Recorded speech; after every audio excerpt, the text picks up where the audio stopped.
'cause we don't know the hour or the day. Time is such a gift, try and control your destiny. We don't know the hour or the day. Unity is strength, let's stand as one without delay. 'Cause no bad vibe me a chant. Me no want no bad vibe me a chant. I just peace the times all around, yeah. No bad vibe me a chant. No bad vibe me a chant. Say me no want no bad vibe me a chant. I just peace the time all around, yeah. No bad vibe me a chant. Hello, everybody. Welcome for another episode of Death Taught Us How to Live. I'm your host, the AVM Superhero, and I have a great show ahead of us tonight. But first, if you guys are interested in that song that you just heard, you can check out Maya Wright. It's called Good Vibes. Is a video on YouTube if you could check it out. Also, I'll have it in the description, so when this replay plays over again, you guys can check it out on your own leisure. So it's a good vibe starter and get you in the right mood. And talking about getting in the right mood, I have this very interesting concept that we're going to have tonight. I'm going to have my brother, I guess you could call him my stroke survivor twin, because we celebrate our rebirth the same day, because we had a stroke on November 27th. I think mine was before his. I think his was the year after mine. But nonetheless, we have something else in common too. We have daughters that had to go through this tragedy with us, and their lives changed completely that unfaithful day of November 27th. So we want to let them tell their side of what actually happened without any, I guess, stumbling blocks or hurdles from their dad, so they could have free range. But first, let me introduce the champ, the bull, Anthony Caputo, or Anthony Smith. So let me bring him onto the screen and introduce him to everybody out there. Bull, what's going on, champ? How you doing, brother? How you doing? I'm good, man. I'm real good. I'm pretty excited about this. You came to me a couple of weeks ago talking about, hey, man, let's get our daughters on here so they could actually talk about, their experience, their life. I was like, yo, that's pretty cool. Tell us, why would you want that to happen and that put your daughter in the limelight like that, bro? No, because I was online one day and I seen you do an interview with your daughters. Do you remember that?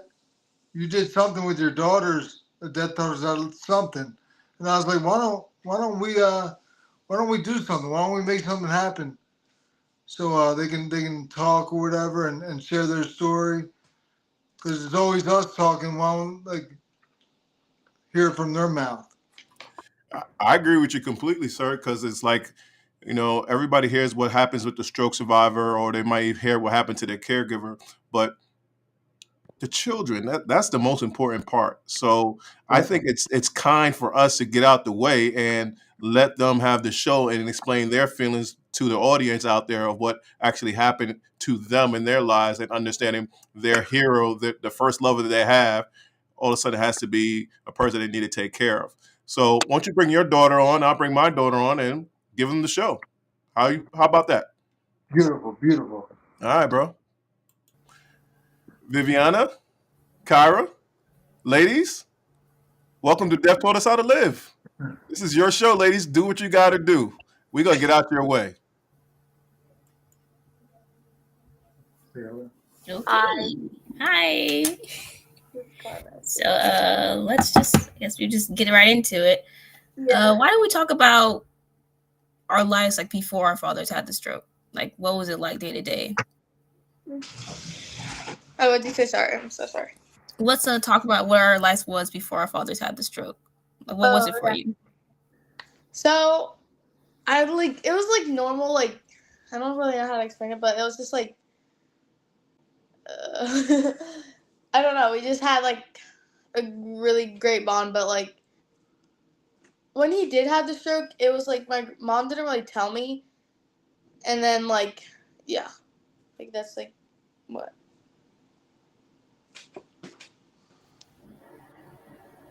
Okay, so for me, my dad worked a lot. He would travel a lot day to day, always being out. I think he worked for Coca-Cola at the time, as like I think in a tech department or something like that.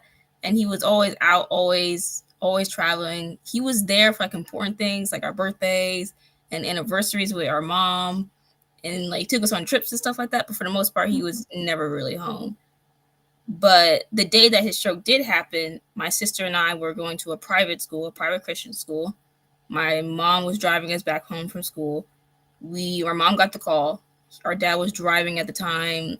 He had a different job at the time. He was driving trailers, and he was across the country. I think he was in somewhere upstate. I forgot. It was either Kansas or it's probably Kansas, I believe. It was one of those states, and he had a stroke there, and we were still in Georgia at the time. We was living down south. Our mom got the call. She stopped the car immediately in the middle of the street, stopped the car, middle of the road. My sister starts crying. She's like, what's going on? What's going on? Our mom's like, no, don't cry, don't cry. And immediately our whole life just flipped around after that, because our mom went to Kansas immediately afterwards to go check on our father, to be with him. My sister and I were still in Georgia we had to stay with our aunt at the time. And then we got to see our father, who was in Kansas.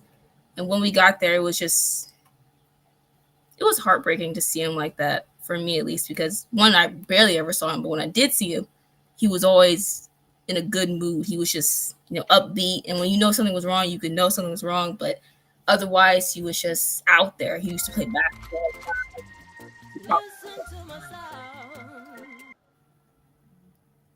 What happened? But yeah, basically. Well, Kyra, Viviana, it looks like you got some comments coming in. So, you ladies, are you guys ready for your comments that are coming into the show? Sure. Mm-hmm.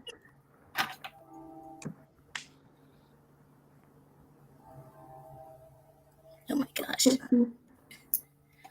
I will talk now. My sister called me an orphan.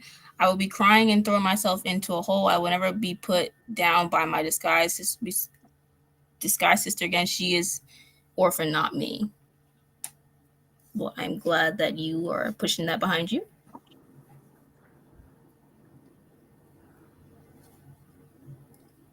That's it. That is it. That is it. You guys could keep on going with your conversation. All right. That was basically my side of what happened before I.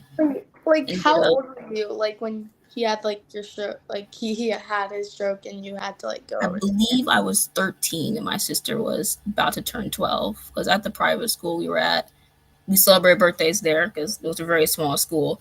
But I do remember turning 13, and then about near the end of the year that year, my dad had the stroke, and now I'm 20, so it's been a minute. But how old were you? Oh, I was 6. Wow. Yeah. Your mom didn't tell you anything about it until like afterwards? She told me like 2-3 weeks in, like, because 2 days. No, she said 2 weeks. Because like I guess she didn't want to like upset me and stuff like that. Which. How do you feel about her like not telling you? I was like mad in the beginning, but like I get why she didn't like tell me right away, because I feel like I'd probably like be like really sad and mad, all like emotions. Do you feel like nowadays you have to take care of your father more? Or yeah, definitely. Yeah, I feel the same way as well with my dad. Usually he will always be like in charge of things when we got in public. He'd be like, oh, stay in front of me, let me take an eye on you. But as he got a stroke and like that, I would find myself usually looking back to make sure he was okay, make sure he was walking right, make sure he wasn't stumbling or falling or anything like that. I find myself just being more watching him than I was watching for myself.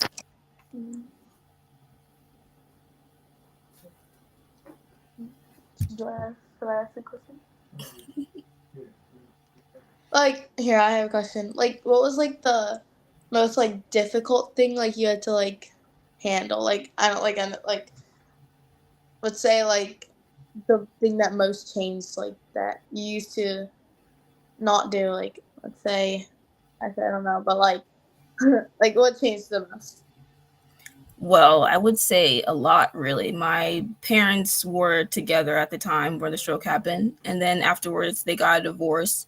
So I was about 13, 14 years old, having to go through my parents being divorced. And at the time, I was also transferring through a lot of schools. I went to public school, homeschool, private school to like another different school. So I was juggling schools. I was struggling with my parents getting divorced. I was also dealing with the fact that my father couldn't do as much as he could beforehand. Usually we would go on trips and stuff like that. We go to Six Flags, White Waters, and all that, things like that. But afterwards, I had to question, like, can we do this and can we do that? Because I know that he wasn't the same as he was anymore. Same. What about you? What was difficult? It was like probably the driving, yeah. Like when he could drive me places, and like he could drive me at like anywhere, like anytime. But like now, I had to like ask my grandma or ask my mom and stuff. My dad was driving. He wasn't supposed to drive when he got his when he was discharged from the hospital. He wasn't supposed to drive. But I remember the first day, about the first week, he got into the car and he drove, and me and my sister were like, "Ma, Dad's driving, Dad's driving." He's like, "He's not supposed to be doing that. Why is he driving?" So he just caused a lot of worry for us, honestly, because I know that he at least thought that he could handle himself. But for me and my sister, we would, well, for me at least, I'm not sure about my sister. I can't speak to her, but for me at least, I would always be worried about what he was doing, because even though I didn't understand the severity of how much he had changed, I knew that he wasn't the same.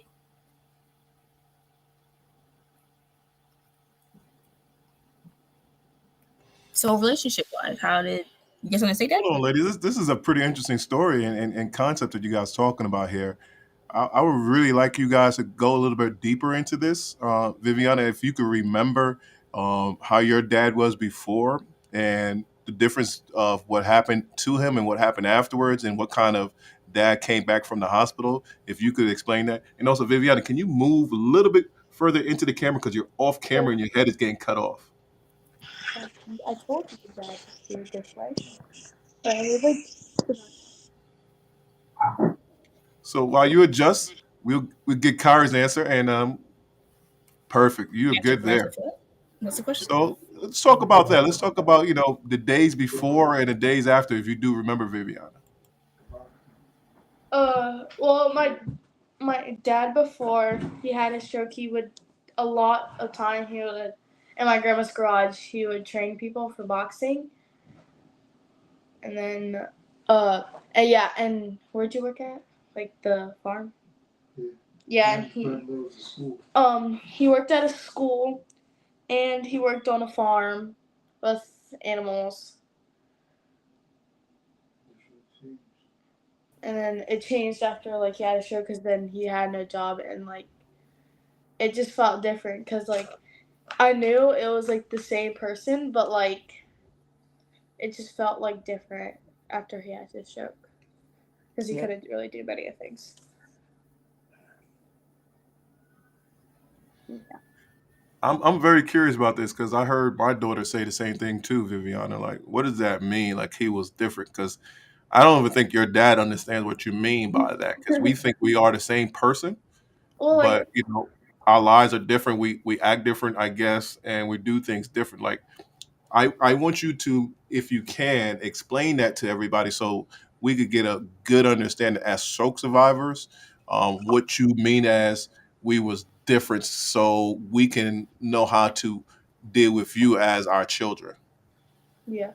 So, well, obviously he was the same person, but like when after his stroke, he would definitely like, I don't know, like I don't know how to explain this, but like it was the same person, but like at the same time he was like different, because obviously his whole left side is paralyzed, and like how I said, there's a big change where he can't like he can't really walk around and just like put me on his shoulders and like have fun, and well, like he still has fun, but like I'm not like sure, like yeah. Well, for me, how do I say this?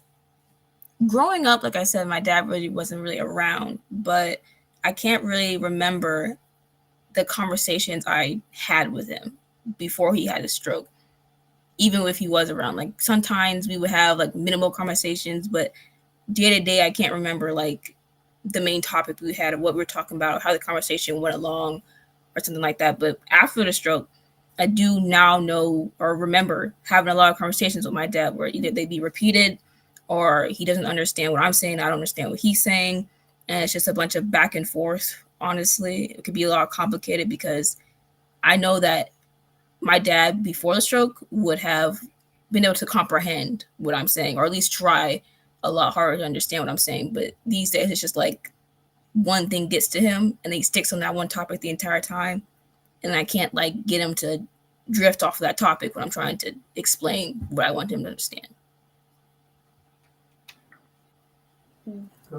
Okay, lady, that's very interesting. Um, Anthony, did you actually understand that with going through those things and your daughter looking at you and like, I can't do the same things I used to do with my dad, and how did that affect you? Oh, dude, it was very tough. You know what I'm saying? Like, cause she was so young. She was well, like I said, she was 6 years old. So it was very tough for us to like. We had a very like close relationship before. We still like. I feel like it even got closer because she helped me so much with everything.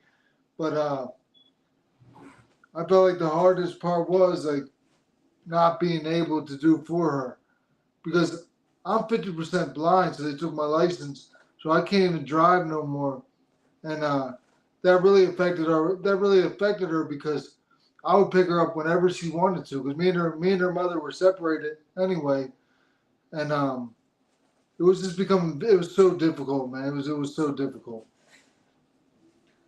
But she been for me like unbelievable, like staying by my side the whole time. I completely understand that, and Yeah. I'm very curious from our daughters what they, you know, went through going to school and understanding that their dad is not the same person anymore, or if anybody picked on them because their dad is disabled or had brain damage or can't protect them like they used to. How did they actually deal with going to school, dealing with friends that had different complete issues than their dad going through this type of problem? So, Kara, can you go through this first, and Viviana, you go second? Wait, can I say one thing? The only thing I want to say is like she's she was very young. You know what I mean? Like that's one difference between my daughter and your daughter. Your daughter was a little older. My daughter was so young, and it's just like she's still growing up. Your daughter's growing up, but it's just it's different. You know what I mean? Well, I still want to hear her point of view because she might remember some things, or she might see things that other fathers are doing with their daughters, and maybe that hurt her or something. I want to know what she thought about life growing up with a father that had a stroke. So, Kara, can you go first, and Viviana, would you be able to pick up from after that? Well, during the time that my dad had the stroke, I was going to a private Christian school, which had like 26 kids in it, the entire school. So everyone was pretty nice to me after hearing that my dad had a stroke because the teacher, or rather the principal who owned the school, was best friends with my mom. So she was aware of the news of what happened. So when we got to school, she was like, "Oh, I'm sorry for what happened. I have prayers for you and everything." And to be honest, everyone took it like really nice to us. They started like treating us a little, I wouldn't say differently, but they were kinder to us for a while until they knew that we had at least somewhat gotten over the experience, because it was a bit shocking to us when it happened. When about like a year after that, I had transferred schools, so completely different grade level. I transferred schools, so no one knew anything about my father having a stroke, and I tried to make it not as obvious. I stopped talking to people about my family and stuff like that. I wasn't like, oh yeah, I have a dad who works at Coca-Cola or something like that, or he's retired, or my mom works from home. I wasn't telling people about my life anymore. I just went with it and just lived, honestly. Oh wait, okay. So like at the time I was in a public school, and as I was like first grade, second grade, and I didn't really I don't really remember anything, but I remember like I didn't really tell anyone except for obviously like my cousin knew, and that's really What it. about when you in the wheelchair off the bus? Everybody's nice to you about when I was in the wheelchair. No one talked about that. Oh. Yeah, but like I said, I didn't like talk about it around, and at the time my principal didn't know either, because like I have, yeah, it's just like it. So we have a comment on here. I believe someone's saying hello to everybody. Hi. Hi guys, this is Christopher the Conqueror. This is another stroke survivor. He's saying hello to everybody out here. Hello. Hello. And also, I want to let you guys know out there, if you are interested into this show and you want to be a guest on the show, please contact avmsuperhero@gmail.com, and we could set up a pre-interview to see if you are someone that we could put on the show that would have an interesting story for Deaf Taught Us How to Live. And also, if you are interested into watching the show again or subscribing to our channel, go to AVM Superhero on YouTube and you can be part of their family. Get some contests, get some shorts and things like that nature. So ladies, I'm still curious about your life now.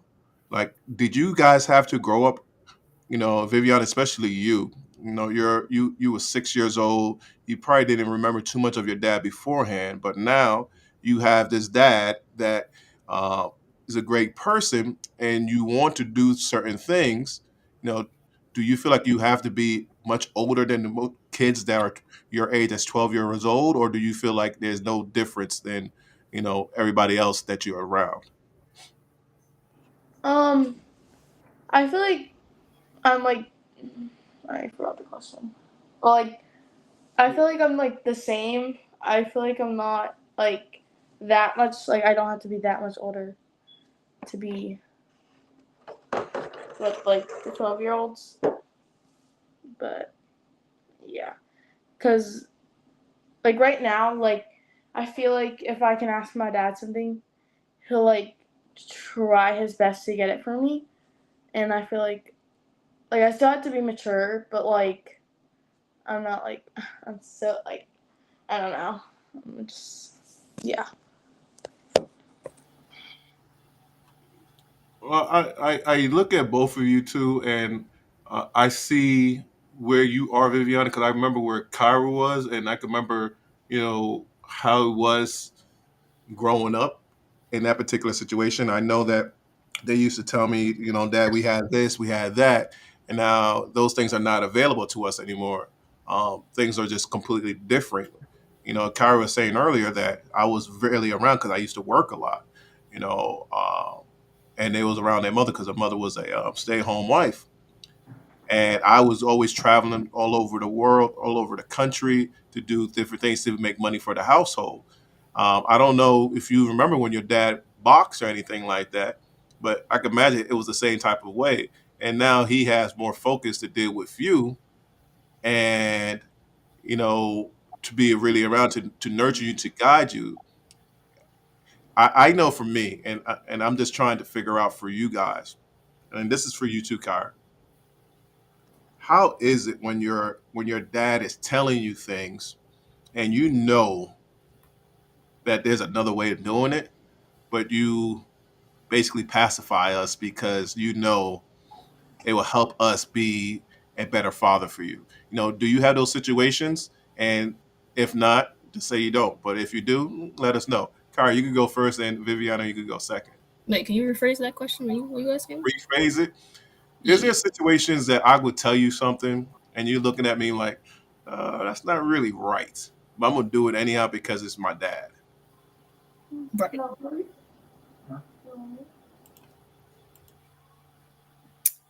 Well, can't say much comes to mind.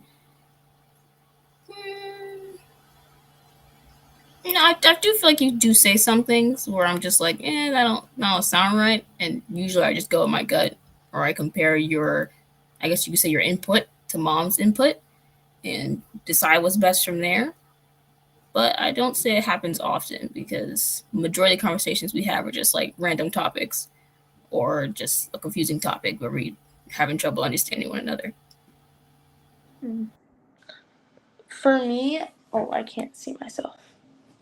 But for me, let's say, like if we're talking, if it doesn't sound right, I would like definitely not like how do I like say this? Think like he like the answer is right, obviously. Like I wouldn't think that he would be, or like I would ask my grandma or my poppy if it was like the right thing to do, like something like that. But no, definitely. Okay, ladies, I'm gonna come out your way and let you guys talk. But before we do that, I have some comments from Instagram. That's not transferring over, so I just want to read it from Instagram so it could come over here, so the people on Instagram can actually don't feel like they are neglected. So we have Terrence Tomley. He said, "Capino, you are the Caputo. You are the champ." And also we got Jerry. He's saying hi. He's from New York. He's saying hello, everybody. Hi. So, champ, people are still recognizing you out there, champ. I hope you recognize that too. Ladies, I'm gonna give back the show to you, and you ask your guys each other questions and whatever you want to ask each other.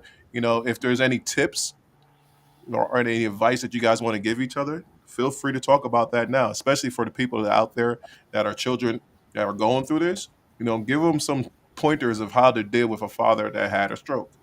Either one of you guys could go. Just try to be there for them 100%. Just try to be there for Oh, them. I guess I'll go first. um, I'm not really sure about like advice and stuff to give, but I will say from my experience, immediately after my father had a stroke, my parents got divorced. And so I had to deal with my parents being divorced at such a young age. And because I had a little sister and I adore her, I was also trying to take care of her as well. My mom trying to take care of both of us. And I'm trying to take care of my mom. I'm trying to take care of my father because I know that it's a stressful time for both of them. Because even though I know that at one point they loved one another, at this point they can't do that anymore. And then they have to focus on themselves and their children, but do it by themselves. If that makes any sense.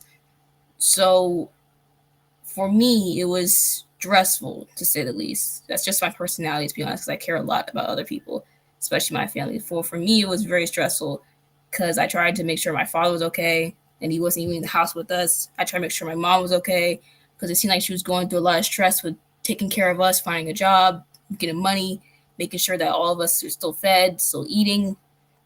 Try to make sure my sister was okay because I felt like in a way she was just, I want to say oblivious to the whole thing, but she didn't seem like that concerned like everyone else was. I'm pretty sure she was on the inside, but outside she just didn't look like she was really there, to be honest. So I tried to at least try to keep everyone okay and try to keep them like happy and stuff like that. But I would say that for a child of a stroke survivor that they shouldn't try to stress out so much because even if their parent has people that like leave them during this time, friends, family who cut them off because of their stroke survivor thing or their anything that happens to them, there are still people who are going to be by their side, whether it's an ex-wife, ex-husband, their parents, their grandparents, their cousins, their brothers, their sisters. They're still going to be by their side, and you don't have to feel like you're trying to take care of that one person all by yourself because you're not. There's still going to be people who are going to try to help them either financially or be there for them mentally or try to like get them back on their feet. You don't have to try and shoulder everything by yourself at a young age for your parents.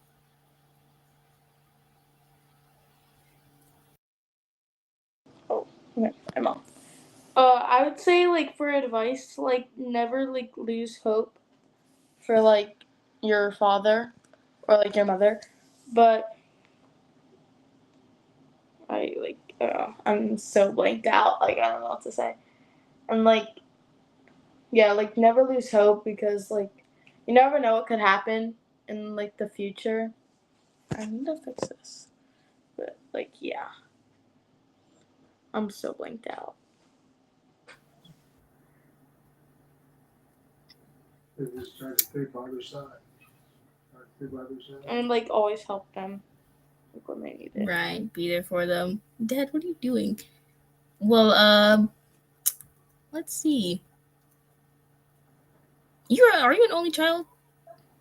I have a stepsister on my mom's side, but like on Was she not involved in any of this thing happening? Did you have any like family you turned to during the time that happened?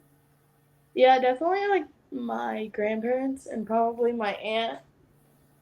Yeah. Did you ever felt the need that like you may have to? This is probably a dark topic, but you don't have to answer it if you don't want to. But did you ever feel like there was a time that you may not have your father after the stroke? Did it ever cross your mind? Like, no, I didn't. I thought you were gonna stay alive. Well, I didn't know he was. I didn't know you were in a coma. No, I didn't. He was in a coma? Yeah, how? Yeah, 16 days. Wow. I don't remember if my father was in a coma or not. He didn't tell me if he was. I don't think he was, honestly. But I do remember that it was kind of hard for me to turn to people back when my father had the stroke because, well, I wouldn't say I was trying to do it by myself, but I didn't think it was that severe until I saw my father in Kansas. We drove all the way there. Mom drove us to the mountains. My ears popped because of the mountains and stuff like that. But when we got there, I saw my father in like the hospital bed, and I was like, oh my gosh, I may have to be prepared to not have a father anymore because he don't look good. You know, he was skinny. He had no food. Didn't look like he was eating well. Eating food through a tube, laying in bed all day, growing his beard out, crazy amount. And I was just like, things are going to change. Either I'm not going to have a father or I'm going to have a very difficult life right now. But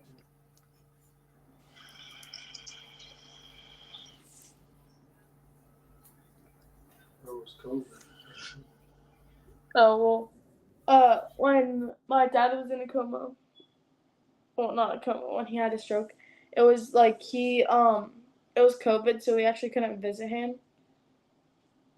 Like, we had to visit through, like, a window. And, yeah, it was really hard. they had to do that for COVID? Well, hold on. Let's talk about that. How was that seeing your dad and you had to look through a window? It felt like basically it was felt like it was in a prison and you're like, that's my dad, but I can't really get to him. You're 6 years old and this is happening to you. Like, what is going through the mind of a 6-year-old as this is actually progressing? I was probably like, I was really sad. Like, that's all I could remember because obviously I was so young, but it was like, I didn't really, like, let's say, oh my god. And, like, it was, like, really hard because I couldn't, like, run up and give him a hug, but, like, yeah. Okay, I get that. Kyra, you said something pretty interesting earlier. You said that you had to basically you like to take care of people. You love people, you love family and things like that. So you had to watch out for your mom, and you also had to watch out for your dad and watch out for your sister. And I guess that made you become a different person. Can you explain the feeling of that? And do you have regrets that happened to you, or are you angry about that, or is that something like, okay, is this part of my life? Well, I wouldn't say that it was a regret or anything like that, where he wasn't in control of it, to be fair. But when my parents divorced, it was just me, my sister, and my mom. And I guess my mom didn't really have many people to talk to about her issues in life. So she turned to me. And even though I was probably like 13, 14 years old going through it, I had to like still dealing with the stress of my father having a stroke, still dealing with the stress of my parents getting divorced. And now I had to deal with the stress of what my mom was going through. And I just always felt for her, like, oh, this is not going so well. I can tell she's stressed out. I started worrying about her more often because she would turn to me because I guess like she didn't want to call somebody, but I was like right there. You know, my sister was younger than me and I'm older. So she always talked to me about things like that. And I felt the need that to just try and comfort her, but also try and comfort my sister, my father. I'm not sure my father ever talked to me about like stuff he was going through, but he did mention a lot that if I was older, he would be able to talk to me because I could tell. And that alone just gave me the like insight that he was really going through some stuff and he would like to talk to someone about it. And so I always felt concerned about both my parents and my siblings because like I know my sister wasn't really talking to me about it, but I also knew that something was happening, even though she didn't really talk about it. I just felt the need to be there for everybody. Viviana, question for you. Mhm. I was very adamant to trying to find uh, a a male role model for my daughters so they can understand, the different side of things in life from a male's point of view. Like, do you have people around you from your mom's side or your father's side that are a male influence that can help you out with things that you know that your dad probably cannot do? Like, one day someone's going to teach you how to drive. Someone's going to, you know, do certain things. Maybe you want to get into boxing. I don't know, but is there some male figures that you have in your life that you look up to and like, thank God that this person is here, and you know he is someone that my dad approves of and things of that nature? Yeah, I would probably say on my dad's side, my grandpa, cause like if I wanted to like go, let's say like drive, but I'm obviously I'm way too young. He would like go take me golf karting, and it would be like really fun. And yeah, I definitely look up to him. And on my mom's side, well, my grandpa, he lives all the way in Florida, so I don't really get to see him maybe like every summer. That's like sometimes during the year. At least he's Oh, and my stepdad, but like, yeah. Okay. So there was something that I told my daughters at probably around the same age as you are now, and I don't know if you're going through that yet, but I was telling them. I don't know if you remember this or not, Kara, but I'm telling Viviana this. I'm also telling other children that actually have some type of issue like this. One of their parent had a stroke, and their parents are not together.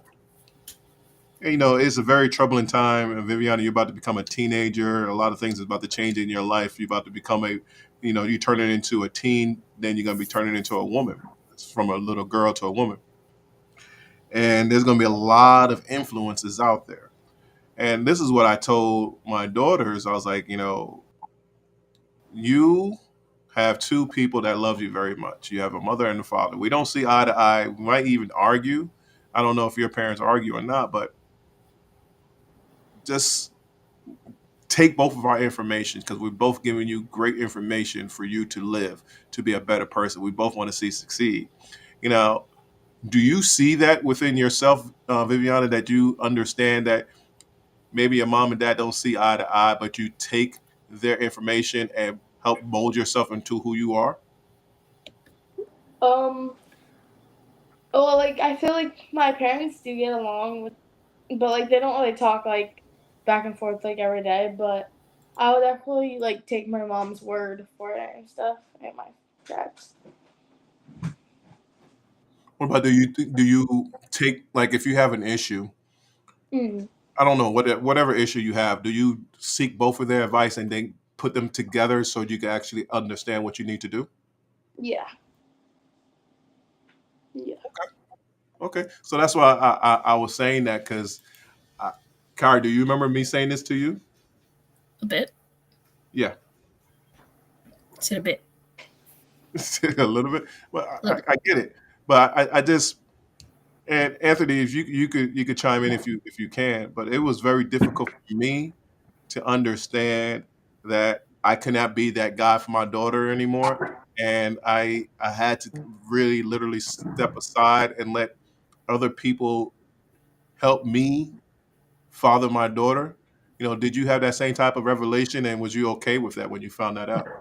well. The one thing is like me and me and her daughters, me and my daughter's mom, like yeah, like we're not together, but like we're very cordial in the way, and like our relationship is taking care of Viviana, and like her Vivi's stepdad, like I get along with him, like I really appreciate that guy because he's there for Vivian and he helps her, and like at first it was like it's a little difficult, but you understand this guy has her best interest, and he's helping her, so I feel like it's a beautiful thing.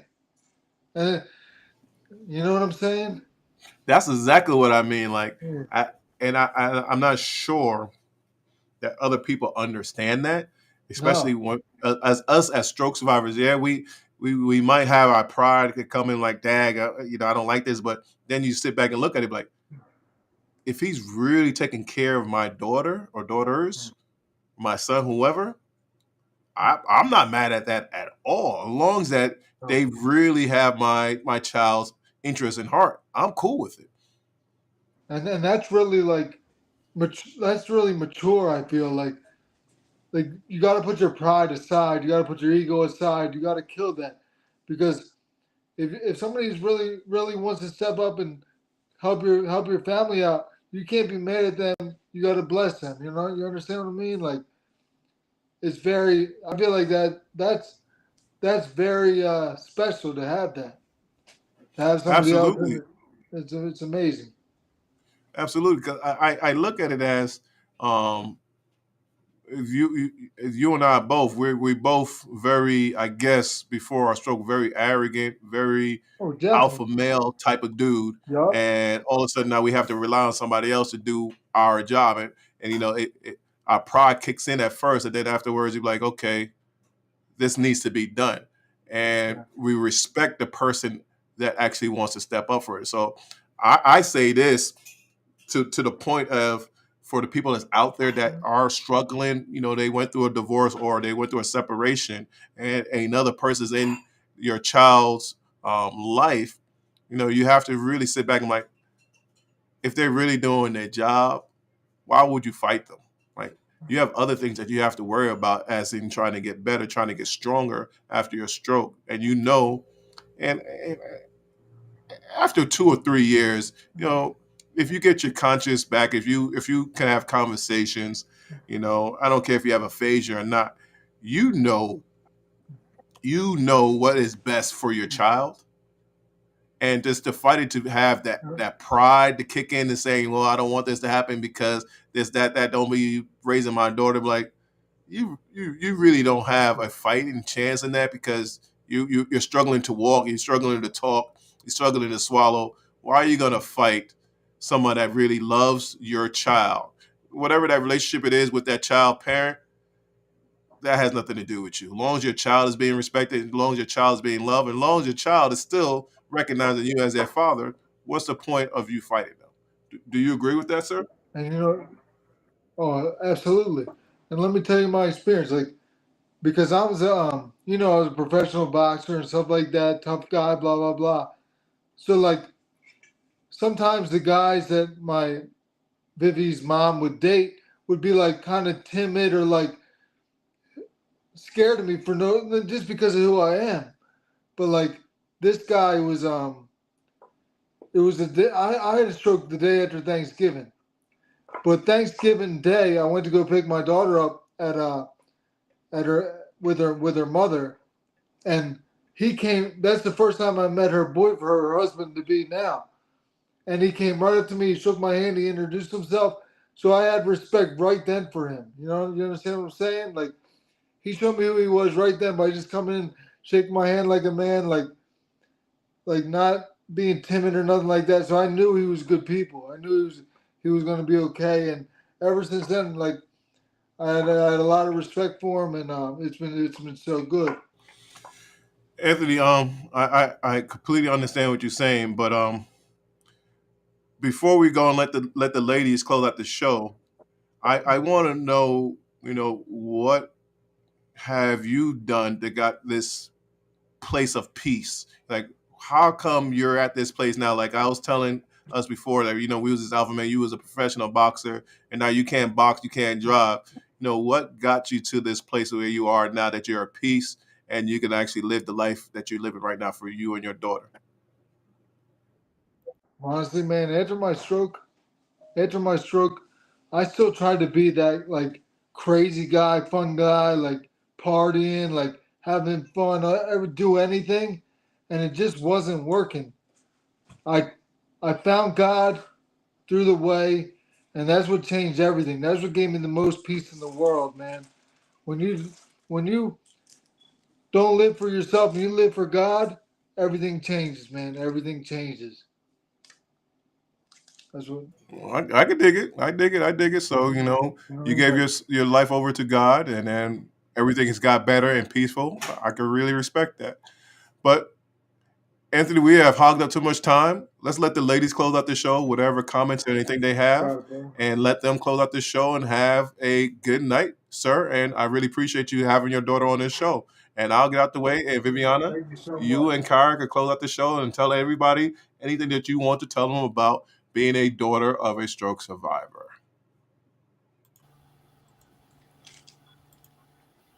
Oh, You want to go I first? don't really have anything to say. Well, I guess I could give some advice for parents of children of stroke survivors, children of stroke survivors. But whether you're the husband or the wife in the situation and you have kids and you're getting divorced with your significant other because of the stroke, I know it might be a tough thing to ask, but try not to stress your child out too much, because even though they may not be an adult or make money or have a job or anything like that, they are a child and they most likely are completely aware of what's going on. They can see in your reactions, the way you act, the way you walk, and the way you talk. And even though they may not express it, they are most likely just as troubled as you are. You lost your husband or your wife, but they also lost their father or their mother. And even though they're still there, they aren't the same anymore. So try not to overwhelm them, because deep down they are still in the same situation as you are. You're not alone in it at all. Try not to make them worry too much, because they are also worrying about you as you was worrying about them, and vice versa. So just try to be strong, because they're also trying to be strong for you. They are highly aware of what's going on, and you don't have to stress out so much about it, because they are there with you and you were there for them. I would say maybe always help them if you're the child of a stroke survivor. I would say always help them and always be by their side, so you don't lose the connection between you guys, because if they're acting different, I guess. Yeah. Well, that's all I have to say. So, everyone have a good night. Thanks for coming on to the show today. Follow my father on YouTube at AVM Superhero. And I think it's on TikTok and Instagram too. I don't know the handles for that. But thank you for coming. Thank you for coming, Vivian.